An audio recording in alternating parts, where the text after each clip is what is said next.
Good evening, everyone. Welcome again to another wonderful time for us to share and gather knowledge about farming and other wonderful skills that are out there. Today we have a wonderful speaker in the house, and I'm sure everybody's excited to hear what we have to share today. I know I'm definitely excited, and I can't wait to learn all that we have packed for us today. We have Mr. Vincent Dania in the house, and he's going to be exploring resource mobilization and leveraging digital tools to scale agric business. And I'm just going to invite our CEO to do an introduction of Mr. Vincent.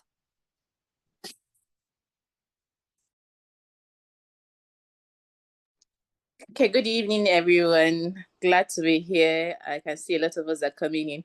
So this program is currently hosted under the project, the Sustainable Agriculture by Youth Project. As an organization, SCAD, Sustainable Collective Advocacy for African Development, which is SCAD initiative, is targeting young people. We are interested in the development of young people, and we are leveraging on the environmental issues and also the technology and the agricultural technology that are currently developing. So we are really excited about what is currently going, about the revolution, the interests of young people in agriculture. And that was one of the reasons why this particular platform was set, the Young Farmers Club. We thank those who are able to participate currently. We are also grateful for the experts who has over 14 years of experience in the development sector. He has successfully managed and coordinated donor-funded projects across Nigeria and also even in the Gambia, where he focused on sustainable social impact and advancing social policy change. So he has a doctorate in management studies from the from the Kansas School of Management, India, and a master's in information technology from the University of the People in USA. He is also a certified project management professional. All of us know that it's not easy to get such certificates. So our expert is very knowledgeable. He is a resource and he's someone and you want to hear. So we are really honored, Mr. Vincent Dania, to have you come train us. I believe everybody should be ready. Take down your jotters, be ready to jot everything. If you have questions, please, our expert is here to answer us, and he's someone you wouldn't want to miss the opportunity. Let's stay to the end and learn together. So Vincent, you have the floor. Thank you for honoring this opportunity, for honoring us and also training us. Thank you so much. You have the floor. Yeah, thank you, Frances. And good evening, everyone. I can see we are 7 on the call.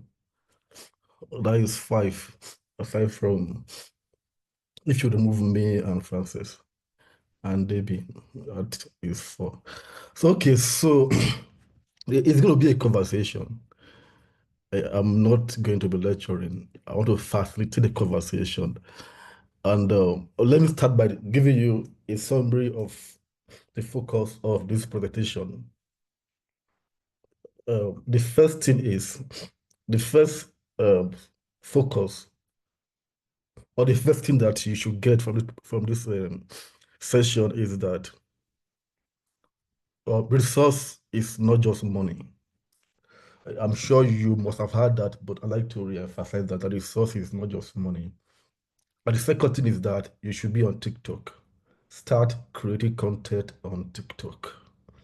Yeah, so these are the 2 things. If you don't take anything away from this session, if you drop off because of network, just take these 2 things. Number 1, know that resource is not just about money.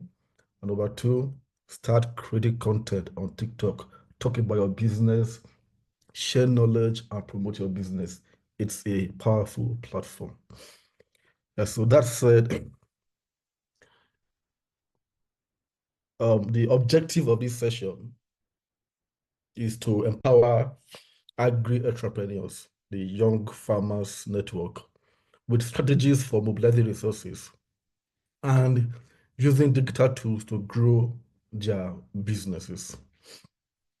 And these two things, mobilizing resources and digital tools, yeah, they are things that are essential for any businesses, not just agribusinesses. You need the resources, and you can't, in this day and age, do anything without being in the digital space. You just can't afford that risk. So let's start by me asking you, what is your biggest challenge in growing your agribusiness aside from finance, aside from money? What is your biggest challenge in growing your agribusiness? I need responses. You can unmute yourself and respond.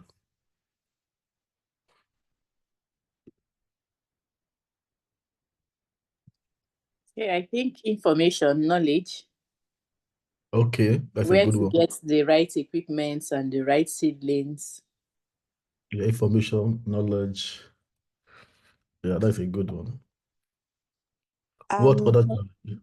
for me, I would say maybe one of the biggest challenge, apart from the right information, would be maybe the fear of failing at it, because again, you don't really see a lot of people go into it, and the expectation you have is different from what you see when you go in terms of challenges from getting. Okay, I know you said we shouldn't mention the monetary aspect of it, but getting the right tools and right, knowing what you're doing and making sure you're getting the right seed in order to ensure that you're getting the right harvest is one of the challenges I know I know about, and a few other persons have shared too. Yeah, I agree with you, Rachel. Agribusiness is a risky endeavor. Yes, so there's that fear of losing it all. Any other response? Yeah, personally, I would say time and space for me because I don't have, I, um, I didn't get you. What did you say? What did you say? I would say personally for me, I would say time and space for me, like the timing to grow, and then I don't have enough space to grow also. Uh, that would be a Okay. Yeah, challenge for me. yeah, that is also a formidable challenge. Time or space. I have the challenge of space too.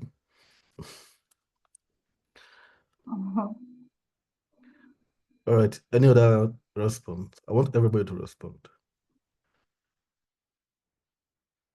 Ambassador Mubarak.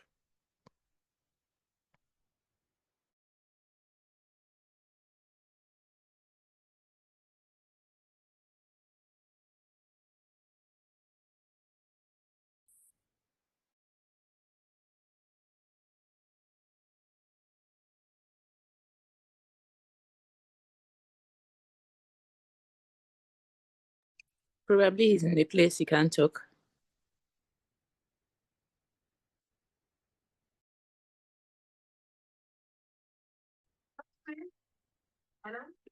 All right, so Ambassador Mubarak, Debbie, what is your biggest challenge? What is your biggest challenge in growing your agribusiness?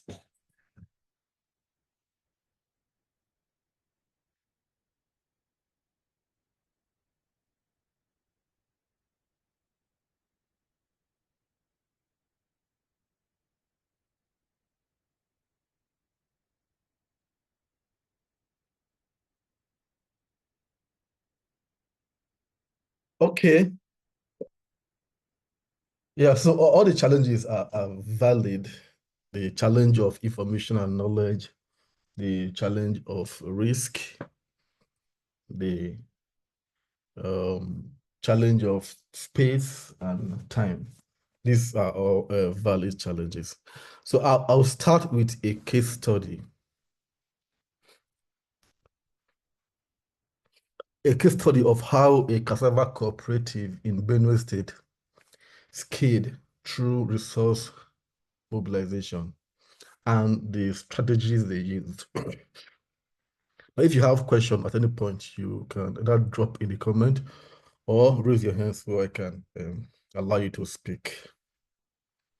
In 2020, the Benue Cassava Growers Cooperative which is made up of 25 smallholder farmers. They struggled with low yields, lack of market access, and no processing equipment. Each member farmed less than 2 hectares, using basic tools and selling unprocessed cassava at local markets.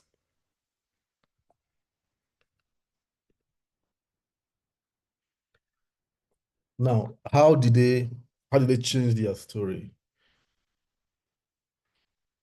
First, the cooperative identified a small grant opportunity from an agricultural NGO.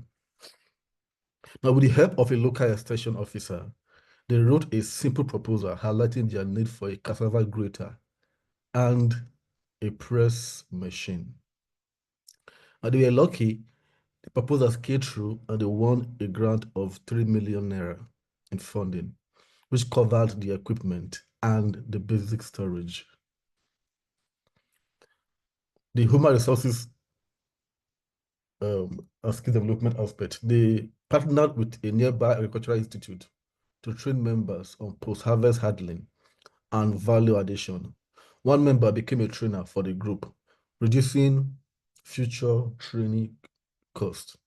Yeah, so that means the partnership, they did a kind of train the trainer approach whereby some members of the group were trained to step down the training to other members. They approached a community head for land. So land for a small processing center was donated by a village elder to the cooperative. And then the youth in the community volunteered to build the shed, that is the processing center, which also built trust and local ownership. So it was now like they had a community buy-in. And through the NGO, they were linked to a local food processor who agreed to buy their cassava flour monthly under a supply contract. And so instead of each of them looking for market, they were able to, they had a contract with a local food processor, and that was buying their food, their produce monthly. Now, the result of that was that the yield per farmer increased by 30% due to better techniques. Their income tripled as they moved from raw cassava to processed cassava flour. The cooperative grew from 25 members to 60 members, and a women-led offshoot group emerged, focusing on cassava snacks for urban markets. Now, what lesson can you pick from this case study? Any responses? What lessons can you pick from this case study, from how this Benue Cassava Cooperative approached the issue of resource mobilization and changed their destiny? Rachel, your hand is. For me, I would say the first thing I noticed is there's power in numbers and unity, or being part of something bigger than yourself. I think that was the first thing that stood out for me, that it wasn't just one farmer, one person pushing all of this. They had come together as a unit and, purpose in their heart to go ahead and to forge ahead, to accept help and to push for what they needed. And they actually knew what they needed in order to get to where they wanted to be. So I think for me, the first thing that stood out was, it wasn't just an individual, it was a corporate, something was a cooperative. So a group of like-minded individuals coming together, and that shows the power in number, or the right number, and with the right set of people who have the right mindset. Yeah, exactly. 100% agree with you, Rachel. Like someone said, team is together, everyone achieved more. Be achieves more. All right, Francis. Okay, for me, I saw the power of partnership and knowing what they were lacking and how they could, as in the ability to coordinate together. In the strength split, partnership was what worked. The ability to know their challenges and also utilize the partnership strength they had. Exactly. They knew what they needed. They were not just looking for money. They knew exactly what their challenge was and what they needed. I was trying to go to that point.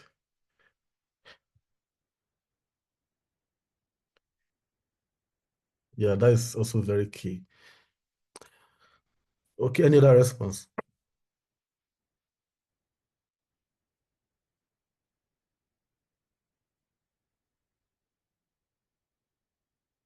Okay.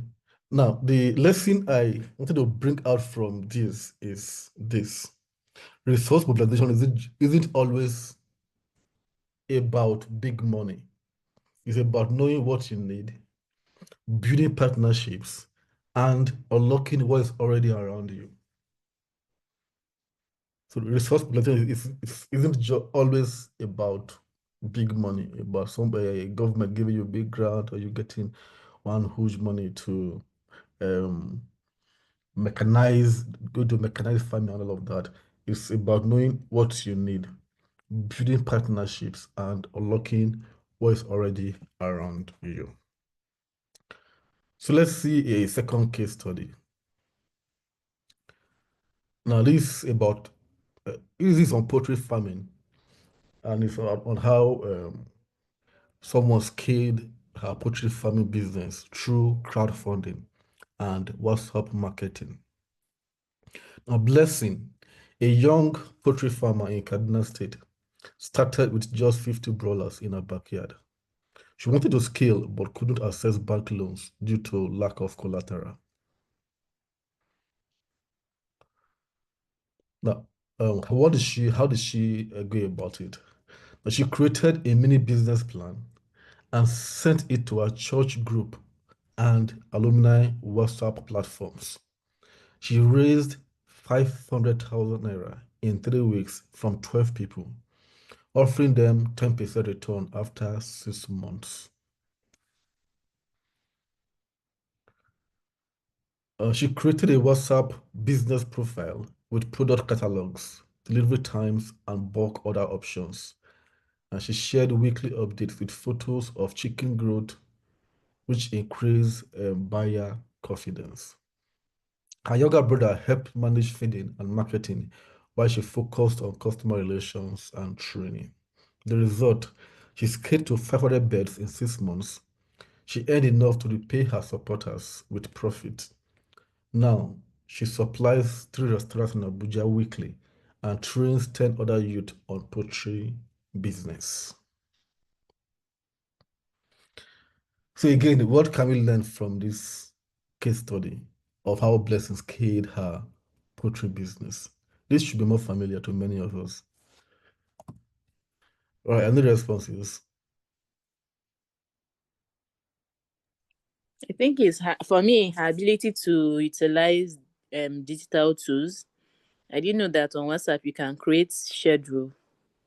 From what you just mentioned, that she was able to create a schedule on her WhatsApp for people to see what she has and all that. So I think knowledge in utilization of digital tools is very important. That is what I see she has been able to explore. Yes, on WhatsApp business, you can create catalog and all of those ones. Yeah, that's why we don't need too many advanced tools to be digital. The tools are already around us. Any other one? What lessons can you learn from this? Rachel, is your hand up? Yes. Okay, I would say since she could not get loan, she opted out for her WhatsApp contact list, and they had an trust in her that she was going to deliver also. So, in as much as she made the effort, they also put their trust in her that she was going to sail through. So, I think that's a big bonus. Yes, okay, that was Jennifer. Yes, that is a very key point. Now, one thing that I've come to observe is that there are there are so many Nigerians with money that is not doing anything. There's so many in Nigeria that have money and that they are looking for where to keep the money, to put the money to work, that the money is just lying fallow in the bank and that they are not comfortable with. So if they see this kind of opportunities, they will jump into it, especially if they trust the person. Now, how do I know that? Each time you hear of Ponzi schemes, do you see the amount of money that gets stolen? This stolen and they run away with. Each time you hear that one Ponzi scheme came and some people were invested and the owner of the Ponzi scheme ran away with the money, you hear money in billions of naira. And it's not just like one off. You hear it in Makurdi, in Abuja, in Lagos, in Port Harcourt, several billions of naira. So what that tells me is that there are so many Nigerians that have money in their bank account, but they're looking for avenues to put the money to work.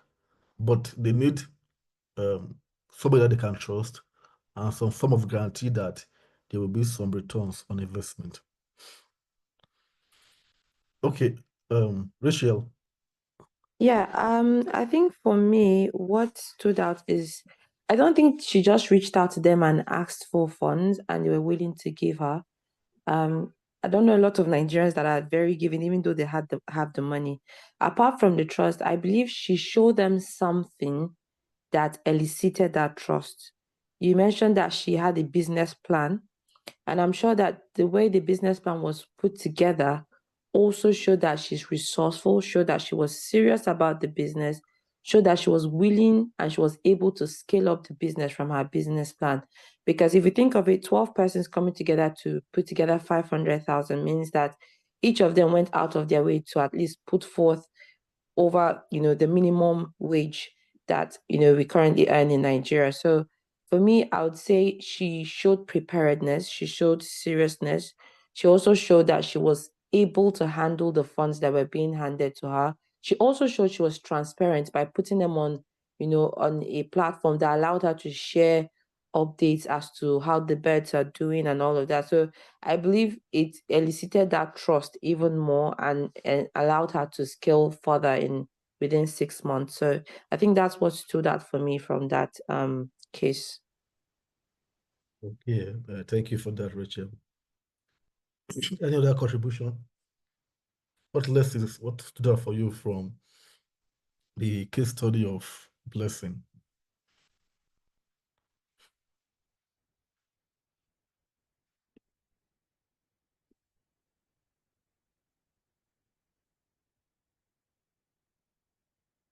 Okay, Dr. Ria put something on the group. I trained a group of women in Nasarawa in poultry farming some years back. I helped them secure loans of 100K each from Fortis Microfinance Bank. 20 of them, the husband of of the woman took them money from her. I'm married another wife. Evidence case.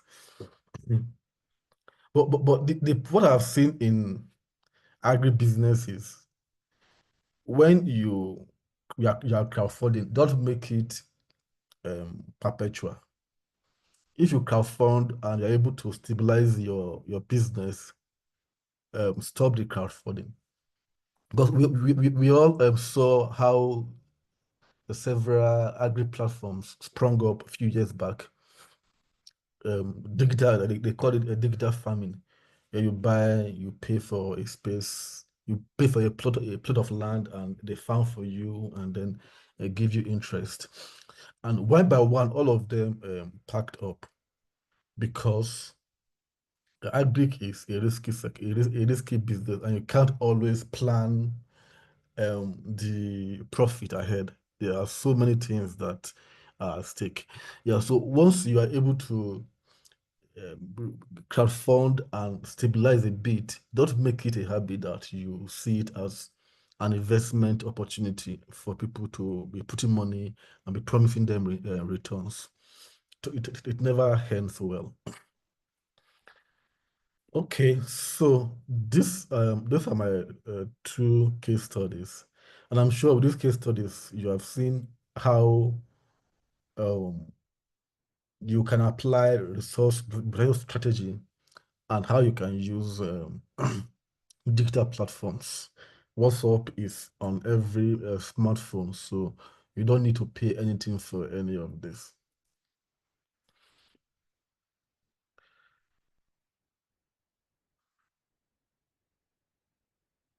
Okay, so a little bit of theory. What is resource mobilization? Like you have seen, it is mobilizing financial, human, and material resources to achieve goals. It's not just about money. Sometimes you need access. Sometimes you need people.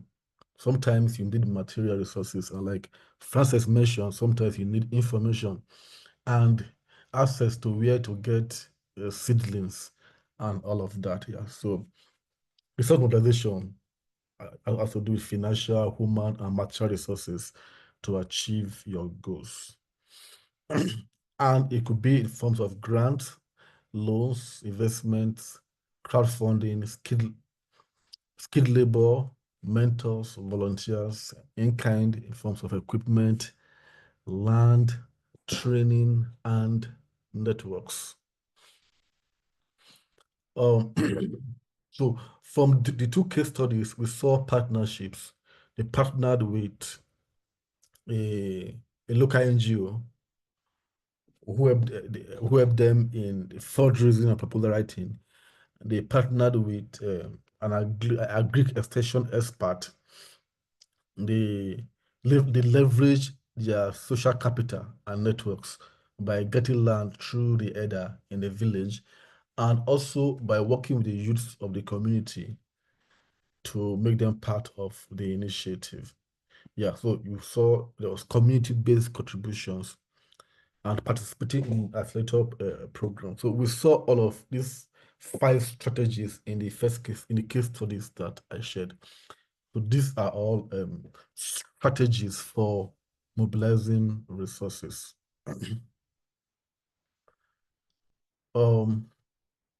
So let me pause and hear if there are questions around resource mobilization.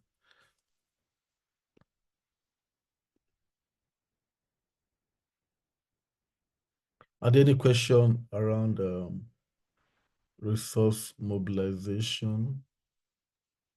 Okay, so for me, it's not like a question because I know you've mentioned something which I think is very important, which is not to make a habit of it, in terms of promising people profit and always trying to um go for crowdfunding in order to manage agricultural projects.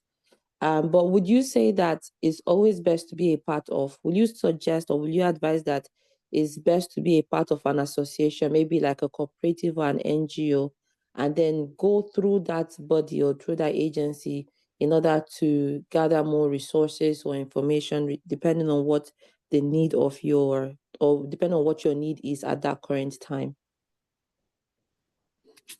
Well, there is no one cap fits all. It depends on your environment, what's available to you, and your situation. In the case of Blessing, she was alone, so she used her network, she and her what she has available to her. In the case of the Benue cassava growers, they used their cooperative.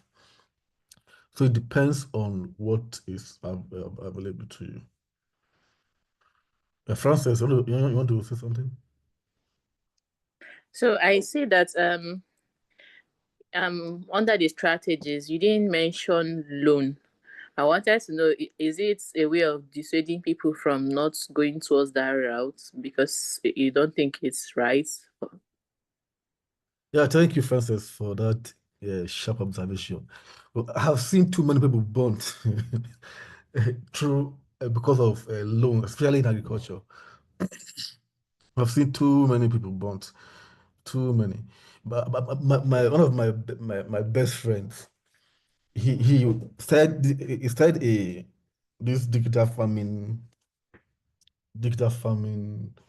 business. He called it Farm Easy. We contributed money for him, but it was not enough. So he also took loans, started a big farm in Makurdi. He did well the first year. At a point, he had more money, more investors than he could manage. But like 3 years down the line, his farm was invaded by Fulani herdsmen cow, and he lost everything. So he had to sell everything to repay back some of the loans he could and hide from some of people you could hide from and stop picking. So it threw him, it threw him in a serious mess. That is just one of so many examples. So except you are in big time, you're going to agriculture big time, and you have all the insurance and all of that. I don't encourage loans for those who are just starting. Because so many times the risk outweigh the profit.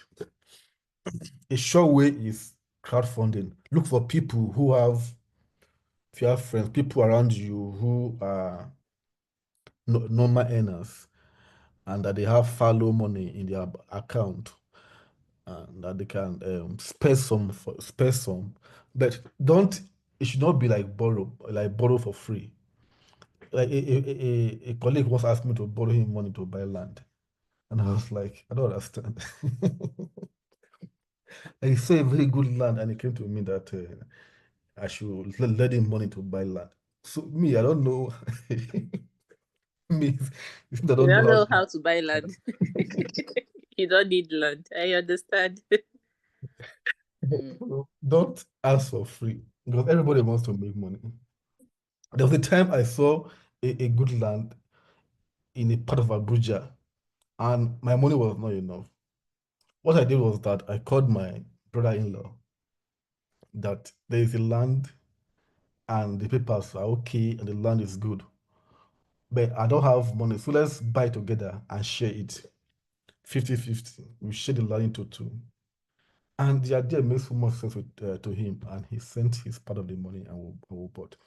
But but the point I'm trying to make is that when you're going to an endeavor, that is business or something that has potential for a profit, don't ask for free money. Don't ask somebody to borrow you money just without interest.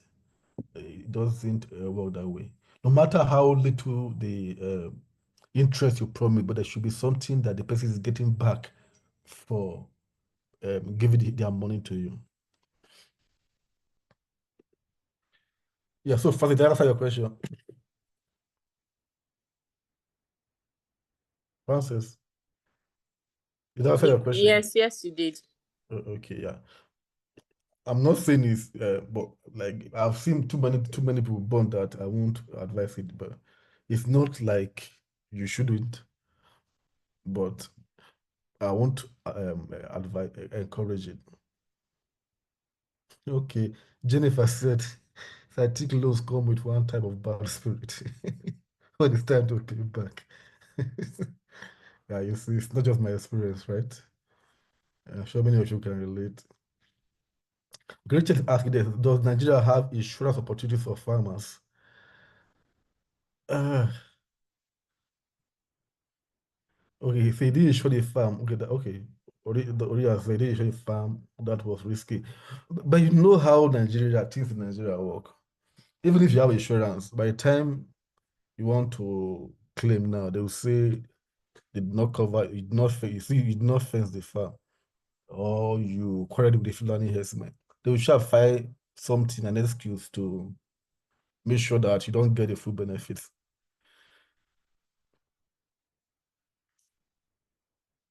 Yes, so we live in a peculiar environment and we have to be smart about it. Yeah, so that is about resource mobilization. So I'll go to part 2, leveraging digital tools. So at the beginning, I said the summary of my presentation is that number 1, resource is not just about money. And number 2, be on TikTok. Like start producing content on TikTok, no matter what you are doing.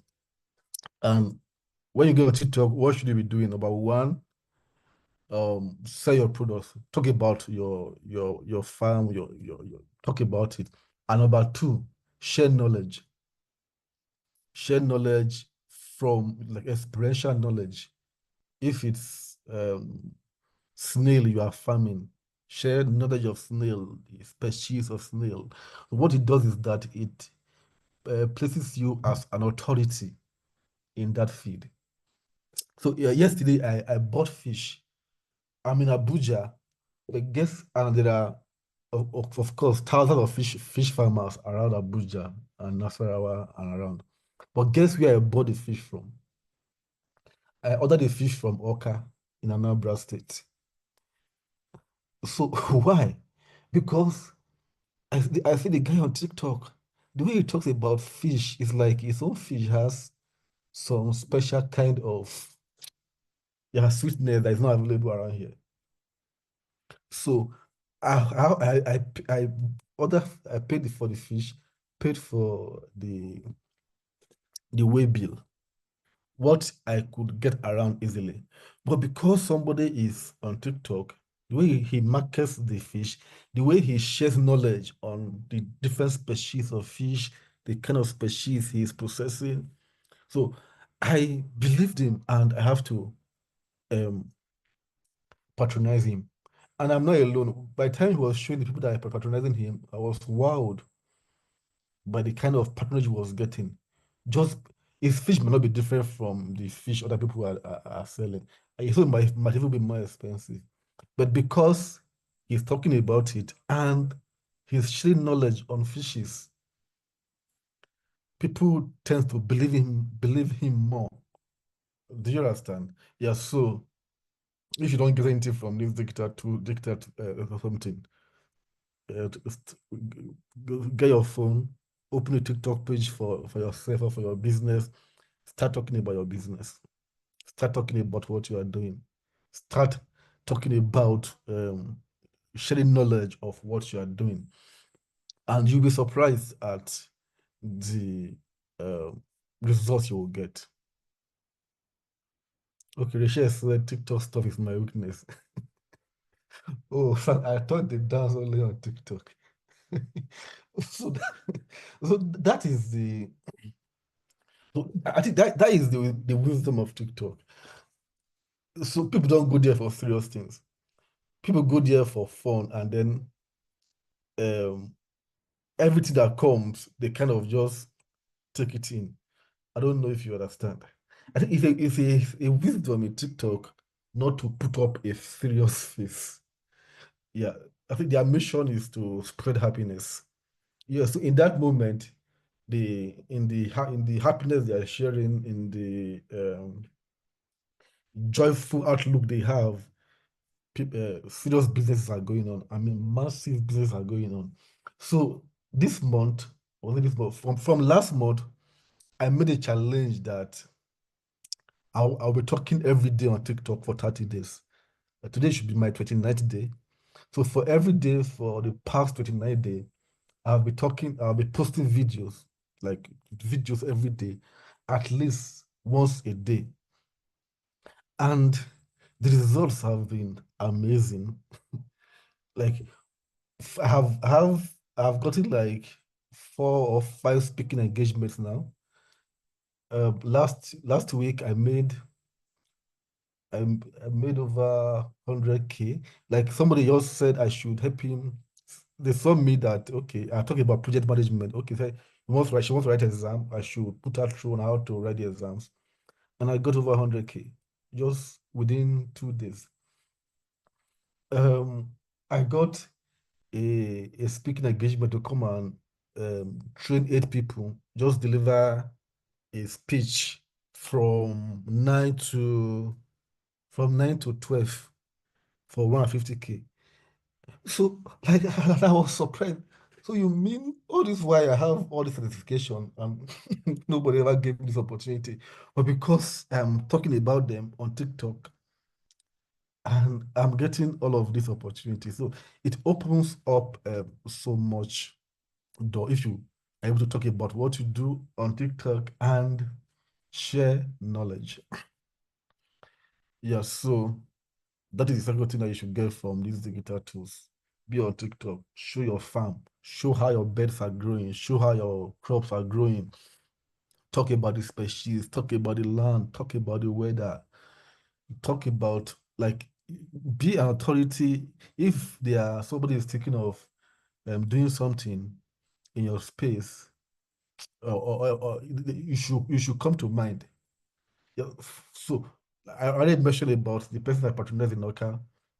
If I want to buy fish oil now, what comes to my mind is a guy in Akure that creates content around his fish farm and how he's producing fish oil. If I want to do something around black maggot farming, it's a guy I met on TikTok that talks about maggot farming and how all of that maggot feeding processes work. Yeah, so it's a big leverage that you should take advantage of, no matter the level of farming that you are doing. And the thing is that once you start getting ideas of content. So you may not want to start now because you are afraid of what will I talk about, what will I say, and all of that. But once you start getting ideas. And it's forgiving, it's more forgiving than other platforms. So all your mistakes and gaps and all of that will be part of the fun.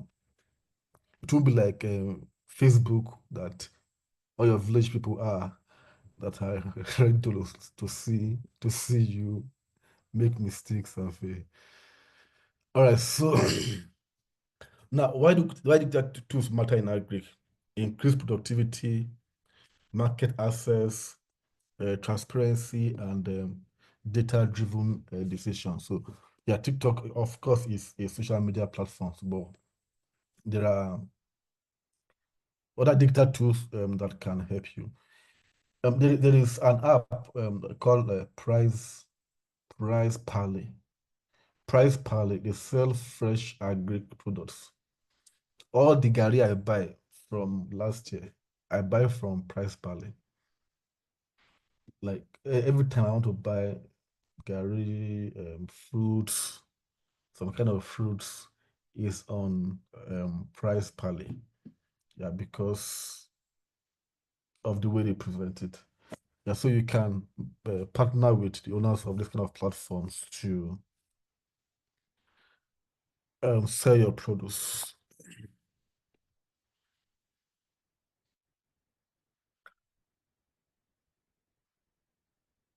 Oh, digital payments. Okay, yeah, you already know about OPay. Mobile apps. I won't recommend one of those mobile apps, but I just put them here for in case you're interested. Yeah, digital payments, OPay, Flutterwave, Paystack, or marketplaces. Yeah, Facebook Marketplace is also a powerful place. You already know WhatsApp business. We already talked about it. Then GG is also powerful. Then TikTok, Facebook Marketplace, TikTok, WhatsApp business. Yeah, data and web and weather apps, brand visibility, customer engagement. Yeah, so you also get this if you're on TikTok, and also your WhatsApp status, your WhatsApp page, and then project tools. Because you need to, excuse me, please.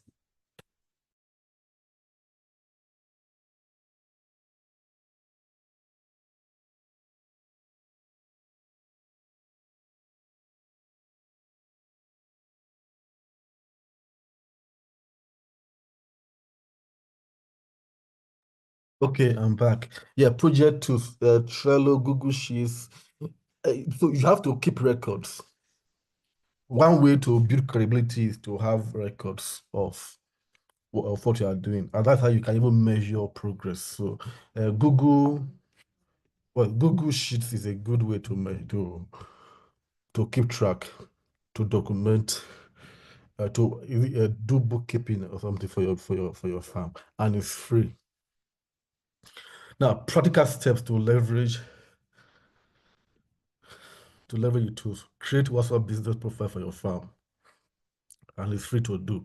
Use Facebook and Instagram for storytelling and customer engagement. Yeah, Facebook and Instagram, but more again, TikTok. Adobe bookkeeping apps, I already talked about Excel. Be active on TikTok, share your market, share your knowledge and experiences. Yeah, I already talked about this. I wanted to show you the people I talked about. I talked about Fish Magnet. Let me show you one of his videos.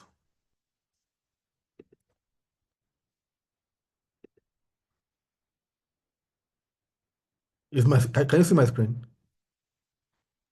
Yes. This right here is our hottest product. This is dry fish pieces. Some people call it ajaz, why some call it puri puri. These are broken fish that got broken or fish that are partially burnt. A bath like this go as low as 85,000 naira. So we'll put in this case, know how many kg. You can buy it for your family. They can use it. Okay, we can just hear, but we can't see. I don't know if it's. Oh, okay. Yeah, we can't see the video actually. Okay, let me stop and share my screen.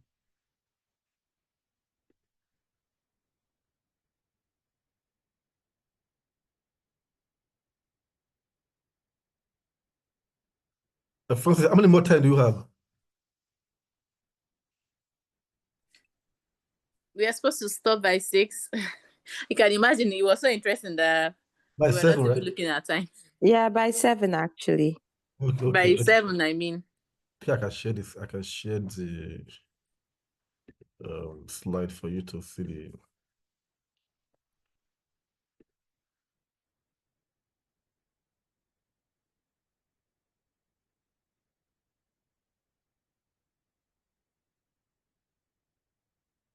I'll see my screen again. Okay, can you see my slide? I can see the screen. I mean the slide. Yeah, we can see the slide. Yes. Okay, yeah. So I'll share this slide so that you can. So these are the examples. Some examples: fish magnet, maggot farming, and maize farming. The passion with which they talk about their business and the kind of success that they are having. To recap, money is not the only resource, and embrace digital tools. Start small, grow steadily, get on TikTok. Call to action, pick one strategy or tool, share today, and apply it within the next 7 days. So you can commit that for the next 7 days, you want to do a video every day to talk about your business. Yes, so I'll stop here. Thank you for your attention. Over to you, Francis. Wow. Thank you so much, Vincent, for this rich and in-depth knowledge on resource mobilization.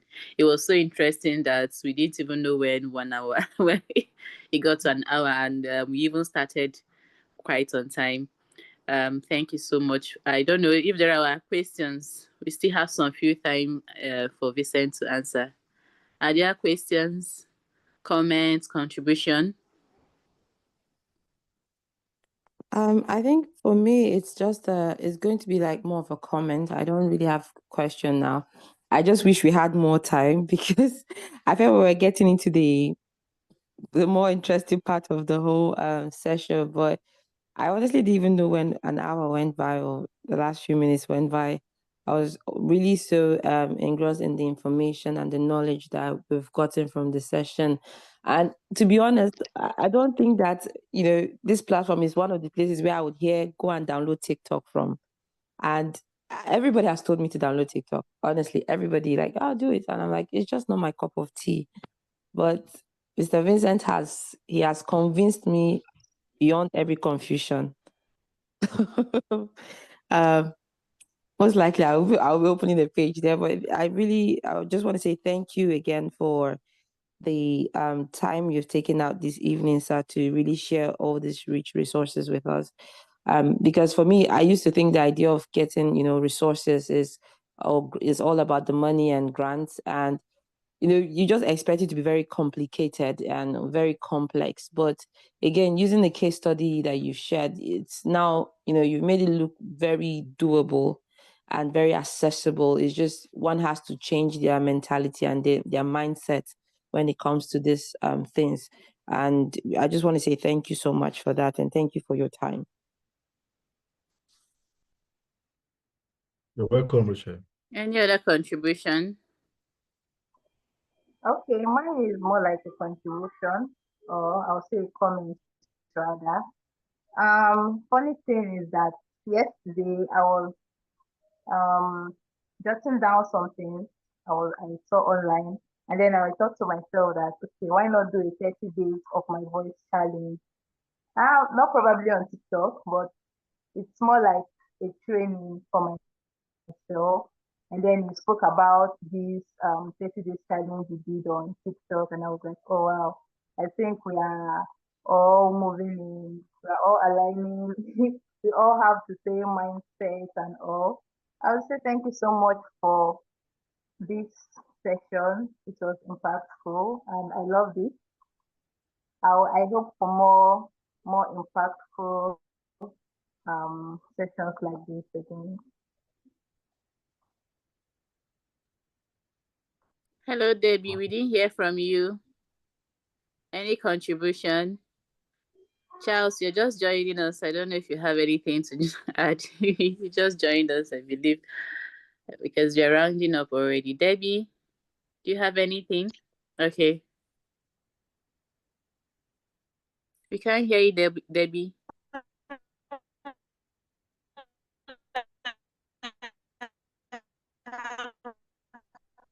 I think your mic. I think you're having a poor network. We can't hear you. Hello, good evening, everyone. Hello.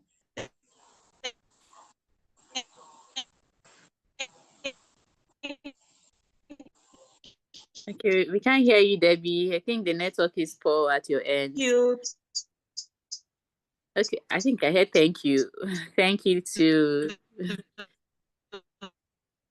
I think your network is poor. Charles, you want to say something? Well, yeah, first of all, I want to apologize for my late entry into the meeting. My battery, I had a very low battery and I was a bit busy at work, so I'm sorry. First of all, my apologies. Okay. Okay. Yeah. No, it's fine, no problem. So we'll just use the opportunity to appreciate Mubarak, you're back. Although we're almost rounding up. We want to also appreciate Vincent for sharing his knowledge and for being able break down this challenge, the resource mobilization. He was able to give us experiences, solutions, which is something we can take back. For me, the shocker was the need to the fact that it's not all about the money. It's not about funding. I think it's about how we plan and how we're able to strategize with the limited resources we have. And it's a take home for me. And the TikTok part, it's another shocker for me that there is so much one hasn't explored and we can still do more. And I'm glad those who participated were able to benefit one or two things. Thank you, Vincent, for sharing your knowledge. We are proud as CARD Initiative to have you as part of our management board member. Thank you. We hope that we are able to implement this and come back to share our successes, the success story. And of course, we'll still relate to you and also hear from those who have been able to hear you. We hope to also document it and put it on YouTube and share with the platform so that others too can benefit. It is part of our way of also empowering people. So thank you, Vincent. Thank you so much for doing this. Debbie said her network has been bad and she was trying to say thank you. Thank you, Debbie, for also lending your voice and for being part from beginning to end. We really appreciate taking your time to learn, because not these days not everybody is interested in learning or growing themselves. So we appreciate you as well. We said thank you so much. Thank you, everyone. So we've come to the end of the meeting. See you all next time for another interesting training episode. Thank you, Rachel, for facilitating the session as well. Thank you, everyone. Have a lovely evening. Bye. Thank you very much. Good night, everyone. Mr. Vincent, you should have shared your TikTok page. Oh.